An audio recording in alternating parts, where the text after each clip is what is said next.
So இந்த வீடியோவில் நம்ம வந்து ஈக்குலிபிரியம் சாப்டர்லேருந்து ஆசிட் பேஸ் கான்செப்டை பேஸ் பண்ணி நம்ம வந்து ஒரு கொஸ்டின் வந்து நம்ம பார்க்க போகிறோம். ஓகே, ஸோ இங்கே கொஸ்டின் என்ன கேட்டுக்கிறாங்கன்னா, வாட் இஸ் மீன் பை வந்து பார்த்தீங்கன்னா கான்ஜுகேட் ஆசிட் பேஸ் பேர் அப்படின்னு கேட்டுக்கிறாங்க. அப்போ கான்ஜுகேட் ஆசிட் பேஸ் பேர் அப்படின்னு நினைக்கணும். இது வந்து ஒரு பேர்னா வந்து பார்த்தீங்கன்னா மாலிகூல், ரெண்டு மாலிகூல் வந்து மாலிகூல்னு சொல்ல முடியாது, ஸ்பீசிஸ்.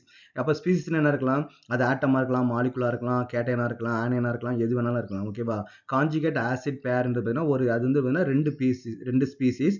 அந்த ஸ்பீஸோட டிஃப்ரெண்ட் வந்து பார்த்தீங்கன்னா புரோட்டான் வந்து இருக்கும். ஓகே, அதாவது பார்த்தீங்கன்னா H+ வந்து இருக்கும். அப்போ அந்த ரெண்டுக்கும் உள்ள டிஃப்ரென்ஸ் வந்து பார்த்தீங்கன்னா ஒன்று H+ வந்து இருக்கும், இன்னொன்று பார்த்தீங்கன்னா H+ அதிகமாக இருக்கும், கம்மியாக இருக்கும். அதான் டிஃப்ரென்ஸ் வந்து இருக்கும். இது வந்து பார்த்தீங்கன்னா பிரான்ஸ்டன் லவ்ரி தேரி வந்து நமக்கு வந்து எக்ஸ்பிளைன் பண்ணியிருப்பாங்க. நமக்கு வந்து ஆசிட் பேஸ் கான்செப்ட் வந்து எக்ஸ்பிளைன் பண்ணுறது நமக்கு வந்து 3 தேரி வந்து இருக்குது. அர்னியஸ் தேரி, பிரான்ஸ்டன் லவ்ரி தேரி, அப்புறம் லூயிஸ் தேரி வந்து நமக்கு வந்து 3 தேரி வந்து நமக்கு வந்து இருக்குது. அந்த 3 தேரி பற்றி நான் ஷார்ட்ஸில் வந்து ஆல்ரெடி டிஸ்கஸ் பண்ணிட்டு இருக்கிறேன். என்னோட வீடியோ நீங்கள் வரிசையாக பார்த்துருந்தீங்கன்னா ஓரளவுக்கு ஐடியா கிடைச்சிடும். இந்த கொஸ்டின் வந்து பார்த்தீங்கன்னா பிரான்ஸ்டன் லவ்ரி தேரி பேஸ் பண்ணி நமக்கு வந்து இருக்குது. பிரான்ஸ்டன் லவ்ரி தேரி தான் நம்ம என்ன பண்ணுவோம்னு பார்த்தீங்கன்னா conjugate acid and conjugate base வந்து சொல்லுவாங்க. அப்போ பிரான்ஸ்டன் லவ்ரி தேரி படி ஒரு மாலிகுலால H+ வந்து நமக்கு வந்து டொனேட் பண்ண முடிஞ்சுது அப்படின்னா அது வந்து நமக்கு வந்து என்னது ஆசிட்னு சொல்லுவாங்க. அது வந்து H+ வந்து டொனேட் பண்ண முடிஞ்சுது அப்படின்னா இது என்ன சொல்லுவாங்கன்னு பார்த்தீங்கன்னா ஆசிட்னு வந்து சொல்லுவாங்க. ஓகே, இப்போ வந்து என்னது HN வந்து இருக்குது, இது H+ நமக்கு வந்து டொனேட் பண்ணுது. அப்போ நமக்கு இது என்னன்னு பார்த்தீங்கன்னா இது வந்து ஆசிட் அப்படின்னு வந்து சொல்லுவாங்க. அப்போ நமக்கு வந்து இந்த ஏ என்னன்னு பார்த்தீங்கன்னா நமக்கு வந்து பேஸ். ஓகேவா, ஏன்னா என்ன பண்ண முடியும், பேஸால ஏ வந்து நம்ம வந்து அக்செப்ட் பண்ண முடியும். அப்போ என்ன சொல்லுவாங்க பார்த்தீங்கன்னா கான்ஜுகேட் பேஸ் அப்படின்வாங்க.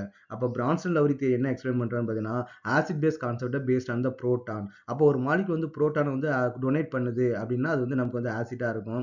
இப்போ ஏ வந்து இருக்குது, ஏ என்ன பண்ணும் H+ வந்து A- வந்து இருக்குது. அப்போ A- என்ன பண்ணும் H+ வந்து நமக்கு வந்து அக்செப்ட் பண்ணிட்டு அது என்ன பண்ணா AH வந்து நமக்கு வந்து மாறதுக்கு பாசிபிலிட்டிஸ் இருக்கு இல்லையா. அப்போ வந்து நமக்கு வந்து ஏ வந்து நமக்கு வந்து என்னது பேஸ். ஓகே, அப்போ ஒரு மாலிகுல் வந்து H+ டொனேட் பண்ணிச்சு அப்படின்னா அது வந்து ஆசிட், H+ வந்து அக்செப்ட் பண்ணிச்சுன்னா அது வந்து நமக்கு வந்து பேஸ். ஓகே, அப்போ நமக்கு வந்து இந்த ஆசிட்டுக்கு அந்த ஆசிட் வந்து H+ டொனேட் பண்ணதுக்கு அப்புறம் கிடைக்கக்கூடியது வந்து பார்த்தீங்கன்னா கான்ஜுகேட் பேஸ்னுவாங்க. அப்போ இந்த பேஸ் H+ அக்செப்ட் பண்ணதுக்கு அப்புறம் நமக்கு கிடைக்கக்கூடிய நம்ம என்ன சொல்லுவோம் பார்த்தீங்கன்னா ஆசிட் அப்படின்னு வந்து சொல்லுவாங்க. ஓகே, இது வந்து கான்ஜுகேட் ஆசிட் வந்து சொல்லுவாங்க. ஸோ இதான் difference between the conjugate acid and conjugate base. இங்கே சில மாலிகுல் வந்து கொடுத்துருக்காங்க, சில ஸ்பீசிஸ் வந்து கொடுத்துருக்காங்க. அது வந்து கான்ஜுகேட் ஆசிட்டா இல்லை பேஸா, அதோட கான்ஜுகேட் ஆசிட் அண்ட் பேஸ் என்னன்னு கேட்டுக்கிறாங்க. இப்போ நமக்கு ஃபர்ஸ்ட் மாலிகுல் என்ன இருக்குன்னு பார்த்தீங்கன்னா HNO2 வந்து இருக்கு இல்லையா. அப்போ HNO2 is it correct? அப்போ நமக்கு இது என்ன பண்ண முடியும்னா H+ வந்து இதனால வந்து டொனேட் பண்ண முடியும். ஓகே, அப்போ H+ டொனேட் பண்ணிட்டு அப்போ NO2- வந்து நமக்கு வந்து ஃபார்ம் பண்ண முடியும். அப்போ நமக்கு என்னது இது H+ டொனேட் பண்ணனால இது வந்து நம்ம என்ன சொல்லுவோம் பார்த்தீங்கன்னா இது வந்து ஆசிட் வந்து சொல்லுவோம். H+ டொனேட் பண்ணதுக்கு அப்புறம் இது கிடைக்கக்கூடிய இதை நம்ம என்ன சொல்லுவோம் பார்த்தீங்கன்னா கான்ஜுகேட் பேஸ் அப்படின்னு வந்து நம்ம சொல்லுவோம். அப்போ NO2- வந்து பார்த்தீங்கன்னா கான்ஜுகேட் பேஸ். இப்போ CN- செகண்ட் ஒன் என்ன இருக்கு பார்த்தீங்கன்னா CN- வந்து இருக்குது. அப்போ இது CN- இருக்கும்போது இது என்ன பண்ண முடியாது, H+ டொனேட் பண்ண முடியாது. ஆனா இது என்ன பண்ண முடியும், H+ வந்து பார்த்தீங்கன்னா அது வந்து அக்செப்ட் பண்ண முடியும் இல்லையா. அப்போ CN- என்ன பண்ணா CN- H+ கூட வந்து கம்பைன் ஆகி H+ கூட கம்பைன் ஆச்சு நமக்கு என்ன HCN வந்து நமக்கு வந்து கிடைக்கும். அப்போ இந்த மாலிகுல் என்ன பண்ணுது, H+ வந்து நமக்கு வந்து அக்செப்ட் பண்ணுது. அப்போ நமக்கு இது என்னன்னு பார்த்தீங்கன்னா இது வந்து பேஸ் அப்படின்னு வந்து சொல்லுவோம். இந்த பேஸ்லேருந்து கிடைச்சது வந்து பார்த்தீங்கன்னா இது வந்து ஆசிட், இது வந்து கான்ஜுகேட் ஆசிட் வந்து நம்ம சொல்லுவோம். Okay, is it correct? Okay, conjugate acid. அப்போ நெக்ஸ்ட் வந்து என்ன கொடுத்துருக்காங்க, HClO4- வந்து கொடுத்துருக்காங்க. HClO4 வந்து கொடுத்துருக்காங்க.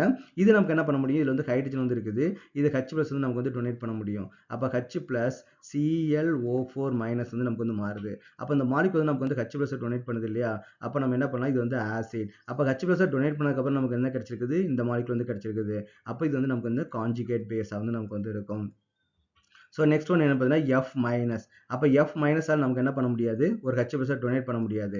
ஆனால் இது வந்து பார்த்தீங்கன்னா ஒரு புரோட்டானை வந்து நமக்கு வந்து அக்செப்ட் பண்ணிட்டு இது வந்து HF வந்து நமக்கு வந்து கிடைக்கும் இல்லையா. அப்போ இது H+ வந்து நமக்கு வந்து அக்செப்ட் பண்ணியிருக்குது. அப்போ இது நமக்கு என்னதுன்னு பார்த்தீங்கன்னா இது வந்து பேஸ். அப்போ அந்த பேஸ்லேருந்து கிடைச்சது வந்து பார்த்தீங்கன்னா இது வந்து நம்ம என்ன சொல்லுவோம், கான்ஜுகேட் ஆசிட் அப்படின்னு வந்து சொல்லுவோம். நெக்ஸ்ட் என்னது OH-. OH- வந்து பார்த்தீங்கன்னா மேபி வந்து நமக்கு வந்து டியூவல் நேச்சர் வந்து சொல்லலாம். பட் OH- இருக்கிறனால இது என்ன பண்ணா H+ வந்து நமக்கு வந்து அக்செப்ட் பண்ணும். அப்போ H+ அக்செப்ட் பண்ணிட்டு நமக்கு என்னதான் மாறுதுன்னு பார்த்தீங்கன்னா வாட்டரா வந்து நமக்கு வந்து மாறுது. அப்போ இது H+ அக்செப்ட் பண்ணனா நம்ம என்ன சொல்றோம், இதை OH- வந்து நம்ம வந்து பேஸ்ன்னு சொல்றோம். இதை வந்து நமக்கு என்ன சொல்லணும்னா கான்ஜுகேட் ஆசிட் அப்படின்னு வந்து நமக்கு வந்து சொல்லுவோம். இதே வந்து பார்த்தீங்கன்னா OH- என்ன பண்ண முடியும்னு பார்த்தீங்கன்னா ஒரு H+, ஏன்னா இது ஹைட்ரஜன் வந்து இருக்குது, அந்த H+ நமக்கு வந்து டொனேட் பண்ணிட்டு H++ வந்து பார்த்தீங்கன்னா O2- வந்து மாறதுக்கு வந்து பாசிபிலிட்டிஸ் வந்து இருக்குது. ஓ 2 மைனஸாக மாறது கூட நமக்கு பாசிபிலிட்டிஸ் வந்து இருக்குது. அப்போ இது என்ன இருக்குது, ஹெச் ப்ளஸ் வந்து டொனேட் பண்ணியிருக்குது. அப்போ இது நமக்கு என்ன பார்த்தீங்கன்னா ஆசிட்டாக வந்து இருக்கும். இது நமக்கு என்ன கான்ஜுகேட் பேஸாக வந்து இருக்கும். அப்போ ஓக்கு வந்து பார்த்தீங்கன்னா ரெண்டுக்கும் டியூவல் நேச்சர் வந்து இருக்குது. அது ஆசிட்டாகவும் பிஹேவ் பண்ண பாசிபிலிட்டிஸ் இருக்குது, பேஸாகவும் பிஹேவ் பண்ண வந்து பாசிபிலிட்டிஸ் வந்து இருக்குது. நெக்ஸ்ட் என்ன கொடுக்குறாங்கன்னா கார்பன் மோனாக்சைடு வந்து கொடுத்துருக்காங்க இல்லையா, CO வந்து நமக்கு வந்து கொடுத்துருக்காங்க. அப்போ CO வந்து நமக்கு என்ன பண்ண முடியும்னு பார்த்தீங்கன்னா கார்பன் பார்த்தீங்கன்னா லோன் பேர் எலக்ட்ரான்ஸ் வந்து இருக்கும். இந்த ஆக்சிஜன் மேலே வந்து லோன் பேர் எலக்ட்ரான்ஸ் வந்து இருக்கும். அப்போ இது வந்து நம்ம வந்து H+ வந்து நமக்கு வந்து அக்செப்ட் பண்ணுறதுக்கு வந்து பாசிபிலிட்டிஸ் வந்து இருக்குது. அப்போ நமக்கு என்னன்னா இது வந்து H+ அக்செப்ட் பண்ணுறதுனால இது வந்து நமக்கு என்ன பேஸாக வந்து நமக்கு வந்து இருக்கும். இதோட கான்ஜுகேட் ஆசிட் வந்து நமக்கு வந்து என்ன இல்லை இதில் வந்து பார்த்தீங்கன்னா கொஞ்சம் நமக்கு வந்து மிஸ்டேக்ஸ் வந்து இருக்குது. இது நமக்கு என்ன பண்ணால் இது வந்து நமக்கு வந்து CO வந்து நமக்கு வந்து எப்பவுமே ஆசிடாக தான் பிஹேவ் பண்ணும். அதுவும் நமக்கு வந்து லவ்ரி பிரான்ஸை தேடி பண்ணி நமக்கு வந்து இதை எக்ஸ்பிளைன் பண்ண முடியாது. எனக்கு தெரிஞ்சு இது வந்து பார்த்தீங்கன்னா CO3 2- நினைக்கிறேன். இது ஏதோ பிரிண்டிங் மிஸ்டேக் வந்து நமக்கு வந்து இருக்குது. அப்போ நம்ம வந்து CO3 2- தான் எடுத்துக்கணும். அப்போ CO3 2- நமக்கு என்ன பண்ண முடியும்னா ஒரு H+ வந்து நமக்கு வந்து அக்செப்ட் பண்ண முடியும். அப்போ H+ அக்செப்ட் பண்ணதுக்கப்புறம் நமக்கு என்ன பார்த்தீங்கன்னா HCO3- வந்து நமக்கு வந்து வரும். ரெண்டு H+ அக்செப்ட் பண்ணிச்சுன்னு பார்த்தீங்கன்னா H2CO3 வந்து நமக்கு வந்து வரும் இல்லையா. அப்போ நம்ம என்ன பண்ண இது வந்து H+ வந்து அக்செப்ட் பண்ணுது. அப்போ இது வந்து நமக்கு என்ன இருக்கும், பேஸாக வந்து இருக்கும். இது நமக்கு என்னன்னா கான்ஜுகேட் ஆசிட்டாக வந்து நமக்கு வந்து இருக்கிறதுக்கு பாசிபிலிட்டிஸ் வந்து இருக்குது. அப்போ நெக்ஸ்ட் என்ன கொடுக்குறாங்க, S2- வந்து கொடுத்துருக்காங்க.